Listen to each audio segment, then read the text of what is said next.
That's why concerned members of the neighborhood have come together in this march to bring their concerns to Council Member James Gray. The call to override this veto is gaining momentum with the launch of this website and a petition with over 3,000 signatures. Since the body of 6-year-old Lydia North has been found here this morning, there has been an outpour of family members, friends, and even people who didn't know Lydia stopping by to drop off teddy bears and other items in memory of the young girl. The proposed development is set to start here at Burgundy and end several blocks down at the river, a concern for a community who's already seen its fair share of frustration since Katrina. The Times-Picayune Street, also known as the TP Street, won't be delivered but will be available at grocery stores, newsstands, and coffee shops like this one. As you can see, Devin clearly has a lot of support. So many people came out tonight to support Devin through his journey to recovery.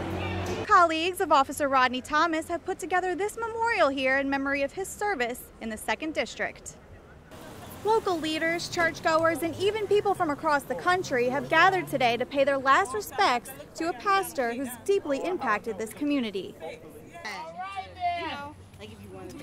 Kim Ford and her husband moved to the Holy Cross neighborhood a year before Katrina. My husband and I figured that we would sit here and in our old age we would retire and watch the kids play baseball across the street. But the lot next to the baseball diamond has turned into a field of dreams for a local developer who wants to build 2 apartment buildings in the historic neighborhood. They're putting a high-density, high-rise development back in a quiet residential neighborhood. And this is not the kind of street that this development should be on, according to the master plan. And if that development moves here, I'm going to have to move. Residents, just like Kim, feel as if their voices aren't being heard. We want the site developed, but we don't want a high-rise, high-density development. The majority of this community, hundreds of us, have attended those meetings and told them that we don't want this. It's not even being considered. That's why concerned members of the neighborhood have come together in this march to bring their concerns to Council Member James Gray. Here's a model of what it would look like. The development would require a zoning change from residential to commercial and nearly double the height limit from its current limit of 40 feet. I'm battle worn. I'm tired of having to fight. Council members and developers say they understand the concerns of the residents but are encouraging the community to keep an open mind. We try to decide what we think is in the best interest of the majority of the people, and that's how I'm going to vote at the end of the day.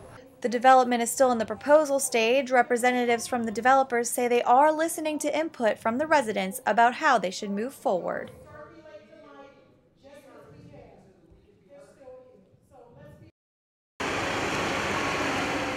Highway 190 runs through the heart of one of Mandeville's busiest commercial districts. Recent traffic concerns have caused a state-funded project to widen the highway, but the disruption of traffic brings frustration to local business owners. Well, you started out pretty angry, then you realize that, hey, this has to get done. Mark Benfatti opened his Mandeville restaurant and teenies shortly after Katrina, and business flourished ever since. That is, until the start of the 300-day project. So as far as the sales, we're down 20 to 25% already.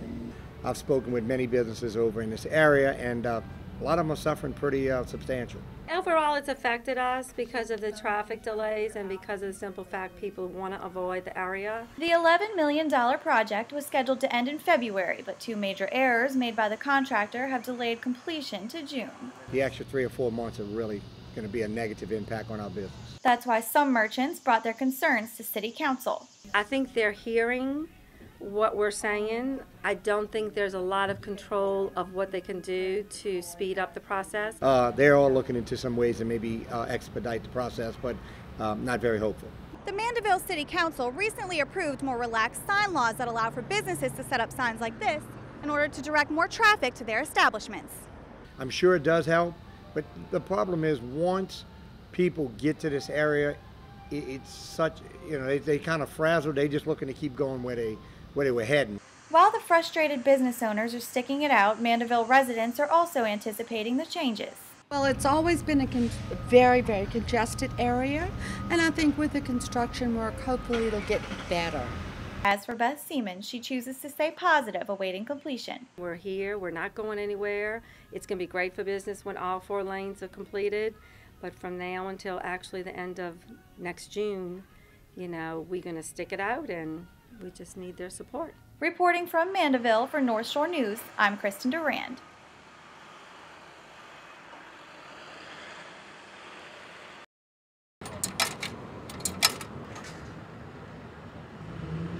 One year after the Times-Picayune announced they were cutting down on their daily publication, a new form of the Times-Picayune is hitting the stands. I like it. It's convenient, small package. Yeah. I'm pretty impressed by it, actually. Compact, small format, direct. I'm really liking it. The Times-Picayune Street, or TP Street, will be filling in the gaps for the Times-Picayune and will be available for purchase on days the regular paper is not delivered. I think this is a reflection of listening to our readers and understanding that they wanted more from the Times-Picayune. While some readers are questioning the new format, others are just happy to be getting something daily again. I think it's great. I think it's really important for New Orleans to have some type of printed daily news, and it looks like it really kind of covers the local and national headlines in a condensed fashion. The Times-Picayune Street, also known as the TP Street, won't be delivered but will be available at grocery stores, newsstands, and coffee shops like this one. I probably won't read it because it doesn't come to me and I'm not going to go to it. So what about the people who miss that daily delivery? I think more people want information from the Times-Picayune, and what we're doing is we're providing it to them as a street copy, also as an e-edition, which should satisfy those who are looking for a home delivery product. Some people are welcoming the new changes, and others are skeptical. However, one thing is certain, the Times-Picayune is reverting back to their old ways of being a daily publication.